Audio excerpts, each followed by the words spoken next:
Wrong Turn 3, Left for Dead, 2009, arrived at a critical juncture for the Wrong Turn franchise. The first film, 2003, established the tense, atmospheric backwoods premise. The second film, Dead End, 2007, elevated the series to a highly regarded cult status by embracing a meta-horror splatterpunk aesthetic with sharp humor and superior practical effects. Wrong Turn 3, however, marked an immediate and noticeable creative recession for the series. Director's shift. The film was directed by Declan O'Brien, who would go on to direct the subsequent 3 sequels in the original run, 4, 5, and 6. O'Brien's vision was distinctly different from the high-energy, self-aware approach of Joe Lynch, WT2. O'Brien's films leaned heavily on a more traditional, almost generic slasher structure, prioritizing narrative convenience and a grim, relentless tone over the inventive gore and character satire of its predecessor. The budget constraint. Released directly to video, Wrong Turn 3 was produced on a significantly smaller budget than Dead End. This constraint severely impacted the film's execution, leading to less convincing effects, cheaper locations, and a heavier reliance on digital effects, CGI, blood, and gore, which were often criticized as inferior to the practical work of the second film. The overall look and feel of the movie suffered from a noticeable drop in production value. 1.2. The narrative premise: prisoners in the woods. Wrong Turn 3 abandons the meta-commentary of reality television in favor of a setup that prioritizes isolation and high-stakes internal conflict, a prison transport gone wrong. The inciting incident. A group of maximum security convicts is being transported through the fictional West Virginia wilderness when their prison bus is ambushed, not by a rival gang, but by the relentless cannibal Three Finger, the only consistent character and villain. The ambush is brutal and forces the surviving convicts, led by ruthless Chavez, to flee into the woods, dragging along their surviving guard, Nate. Dual antagonism. The plot is predicated on dual antagonism. The convicts, who are dangerous and focused on escaping, are pitted against the cannibals, who are focused solely on killing and eating. The narrative attempts to leverage the idea that the human villains are just as dangerous as the monster villains, but critics often found this premise diluted the terror of the cannibal threat. The Left for Dead theme. The title refers both to the characters who survive the bus crash and are left to the mercy of the woods, and, metaphorically, to the idea that both the criminals and the cannibals are society's rejected elements, left to prey on each other. 2.0. Character dissection and the return of Three Finger. 2.1. The Convict Ensemble. The central cast is comprised of a collection of prison archetypes, making the internal conflict predictable but high stakes. Nate Wilson, Tom Frederick. The only surviving, morally decent prison guard, Nate is the audience's primary point of view, an everyman forced into an impossible survival situation. His arc involves struggling to control the dangerous convicts while simultaneously fighting the cannibals. Alex Montgomery, Janet Montgomery, a civilian trapped in the same region serving as the necessary final girl love interest figure. She provides the emotional reason for Nate's fight, embodying the innocent whom the hero must protect. Chavez, Tamer Hassan, the ruthless, cunning leader of the convicts. Chavez is the designated human villain, a calculating criminal determined to escape at all costs, even if it means sacrificing his own crew or the innocents. The conflict between Chavez and Nate often overshadows the external cannibal threat. Willie and Floyd, the supporting convicts, each displaying different levels of desperation and loyalty, adding friction to the group dynamics. 2.2. The Cannibal Threat, Three Finger Alone. In a move that disappointed many fans, Wrong Turn 3 largely retreats from the expanded cannibal family unit, ma, pa, brother, sister, that defined Dead End. Three Finger's spotlight. The film focuses almost exclusively on Three Finger, positioning him as the sole, central, and relentless antagonist. While Three Finger remains iconic for his giggling menace, removing the family context diminishes the unsettling sense of grotesque domesticity that made Dead End so effective. The cannibals are reduced back to singular savage hunters. The replacement cannibals. The film introduces two additional cannibals late in the plot, though they are largely interchangeable and lack the distinct personalities of the WT2 family members. This substitution was widely criticized as a cheap attempt to boost the body count without investing in the creative character work required of the predecessor. Reduced mythology. The film offers minimal new insight into the cannibals' mythology or origin story, environmental toxins, or inbreeding, relying instead on their established ability to set lethal traps and wield primitive weaponry. 3.0 Production Facts and Behind the Scenes, Part 1. 3.1 Filming Location and Budget Realities.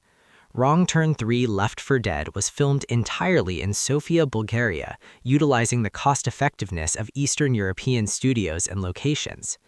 The Bulgarian forests, while supporting a suitable stand-in for the Appalachian Mountains, contributed to the film's increasingly generic aesthetic, pulling it further away from the gritty, specific, backwoods America feel of the first two films. The budget constraint forced several creative compromises. CGI gore. The extensive use of CGI blood and digital effects replaced the practical, visceral effects used in Dead End. This move was immediately unpopular with the fanbase, as the digital blood often appeared less convincing and lacked the tactile horror of practical prosthetics. Cheaper locations. The prison bus and the surrounding woods lack the detail and scope of the prior films, reflecting the necessity of shooting quickly and cheaply. 3.2 The stunt work and action focus. The action in Wrong Turn 3 shifts away from the survivalist guerrilla warfare of WT1 and the meta-action of WT2 and into a more conventional action horror mold, focusing on escapes, chases, and gun battles between the convicts. Double the danger. The film dedicated significant screen time to the conflict between the convicts and the guard, Nate, which, while aiming to provide a complex thriller element, often detracted from the core horror premise. The human villain's constant scheming provided a predictable narrative that diluted the unpredictable, feral terror of Three Finger. 4.0 Awards, Rating, and Initial Reception. 4.1 Critical and Fan Consensus. Wrong Turn 3 was received poorly by both critics and the franchise's fanbase, representing a steep drop in quality from the previous entry. Rotten Tomatoes holds an extremely low rating, reflecting the critical consensus that it was a generic, poorly executed sequel. Critics often cited the reliance on cheap CGI and the uninspired script as major flaws. Fan disappointment. Fans of Dead End's vibrant, self-aware gore and high production value were particularly disappointed by the move to a grimmer, less creative, and technically inferior product. The reduction of the cannibal family to just Three Finger was seen as a missed opportunity to expand the mythology. 4.2 Box Office and Commercial Strategy. As a DTV release, the film did not have a theatrical box office run. Commercial success metric. Like most DTV horror sequels, its commercial success was measured by DVD or Blu-ray sales and rental figures. While the film likely recouped its low budget and generated profit due to the success and name recognition of the previous two films, its critical and fan failure meant that it did not enjoy the long-tail profitability or cultural relevance of Dead End. It was viewed simply as a necessary bridge product to keep the franchise running. This concludes the detailed Part 1, focusing on the film's production constraints, its generic narrative shift, the nature of its dual antagonism, and its immediate critical failure compared to its predecessor. The final act of Wrong Turn 3 introduces a major thematic distraction that fundamentally dilutes the purity of the horror premise. A cache of $2 million in gold bars discovered in an abandoned armored truck. Shifting focus. The discovery of the gold immediately shifts the convicts' focus from simple escape to greed, turning the human antagonists into even more chaotic and dangerous figures. The presence of the gold serves as a MacGuffin, a device to force the human characters into conflict and keep them in the cannibals' hunting territory. Chavez's obsession. The ruthless convict leader Chavez becomes obsessed with securing the gold, sacrificing his own men, and ignoring the cannibal threat.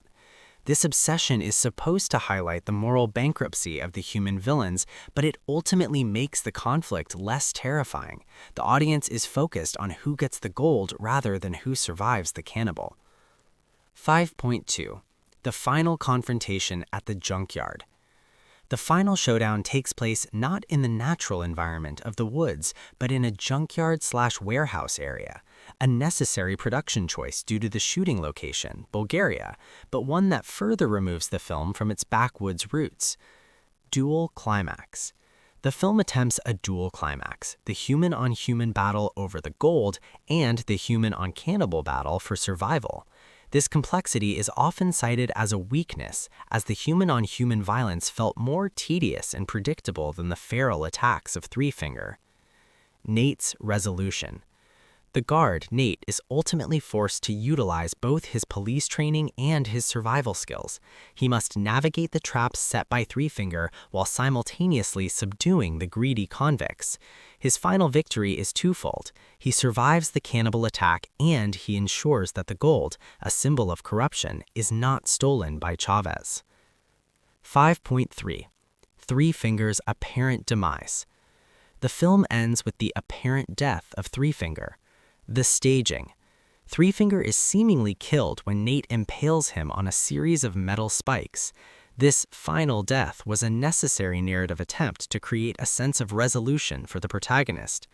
However, in true slasher sequel tradition, the final scene reveals that Three Finger's body is hauled away by another unseen cannibal, later revealed to be his kin, confirming that he is merely injured and ensuring the possibility of his return for Wrong Turn 4. This sequence, though formulaic, was a clear nod to the expected resurrection tropes of the genre. 6.0. The kills and the disappointing effects.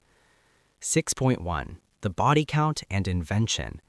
The film features a relatively high body count, but the execution of the kills lacked the invention and visceral punch of Wrong Turn 2.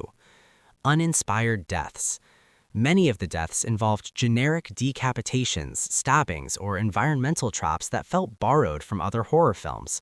The creative splatter element was largely absent. The CGI problem.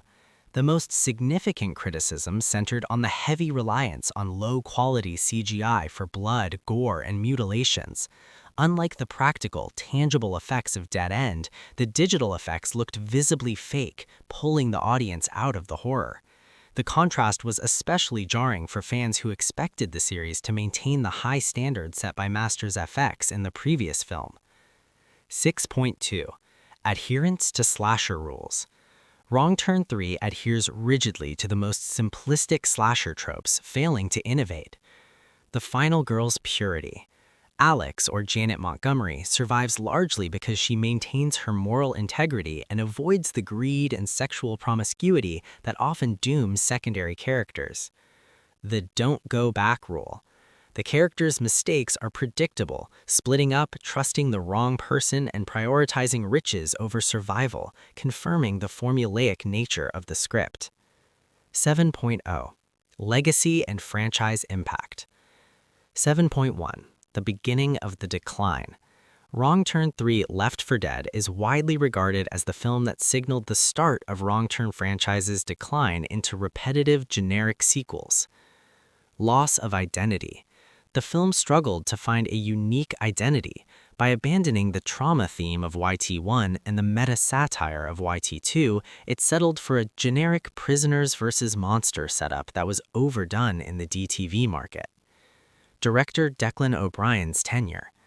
The creative choices made in YT3, reliance on CGI, less focus on the cannibal family mythology, established the template for the next 3 sequels, all directed by O'Brien, which continued to alienate the critical fanbase that Dead End had cultivated. 7.2. The unsolved mythology. The film made little effort to meaningfully contribute to the cannibal's backstory or mythology, which had been a successful aspect of YT2. Stagnation. By keeping Three Finger as the sole central antagonist and ignoring the expanded family dynamics, the film failed to deepen the lore. The cannibals became static, one-dimensional threats, rather than characters within a terrifying, grotesque society. 7.3. Box office reality. While the film was financially successful in the GTV market, generating revenue that warranted further sequels, its creative failure ultimately damaged the brand's reputation. The film's primary value was commercial. It proved that the Wrong Turn name could still sell DVDs regardless of the quality of the content.